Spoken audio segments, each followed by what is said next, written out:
At mula sa Supreme Court, dumako naman tayo sa Malacanang dahil hindi ito nakasama sa biyahe sa India. Ayan. Hindi nabunot. Kasunduan sa kalakalan at iba pang larangan. Abay, kasama na ang defense. Ayan, bibili ba tayo ng mga armas? Nilagdaan ng Pilipinas at India. Ano ang mga ito, Miss Let? Malaki ba ang pakinabang natin dito? Arrest number 14, Let Narciso, please come in. Miss Let. Lakay, sa ikalawang araw na pag-arangkada ng state visit ni Pangulong Ferdinand Marcos Jr. sa India, nakaharap nito ang matataas na opisyal doon. Nakipagpulong ang Pangulo kay Prime Minister Narendra Modi sa Hyderabad House sa New Delhi. Sa bilateral meeting, pinirmahan ang mga kasunduan sa kalakalan, depensa, teknolohiya, turismo at iba pa sa pagitan ng Pilipinas at India.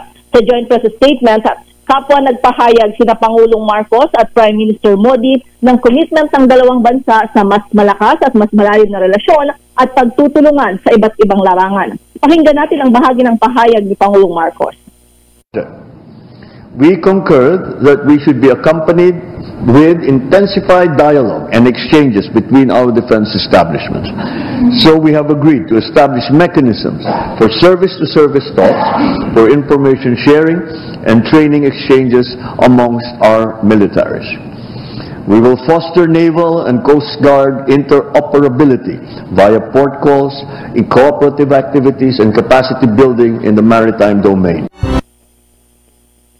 Samantala, nakaschedule din ngayong hapon ang courtesy call ni PBBM sa presidente ng Bharatiya Janata Party at kay Health and Federal Welfare Chair Minister Janat Prakash Nada. Mamayang gabi naman ay makakausap ng Pangulo si President Murmu ng India. Ito si Let Narciso para sa DZRH, una sa Pilipinas, una sa Pilipino. Yes, natalakay na ba yung mutual defense? Ayan, bibili ba tayo ng armas o sila ba ay tutulong din sa atin pagka inatake tayo ng common enemy? Ay, common enemy. Common enemy mo yun, Lakay. Ayan, may alitan din sila sa China. Ayan. Sa larangan ng defense, ano na pag-usapan, Miss Let? Ayun na, gaya ng binanggit ni Presidente ay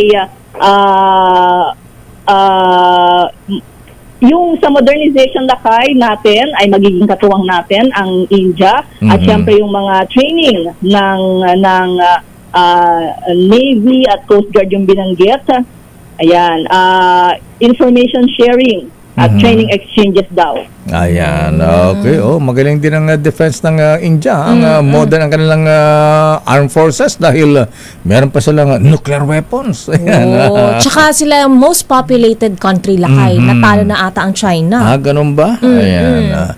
Okay nga, Rod. Nasa halos 1 billion pala, 1.5 billion lang kaya ang populasyon ng India. 1.4. Ayan. Okay nga, Rod. Maraming salamat, Miss Let Narciso. Balik sa inyo, Lakay at Miss Thea.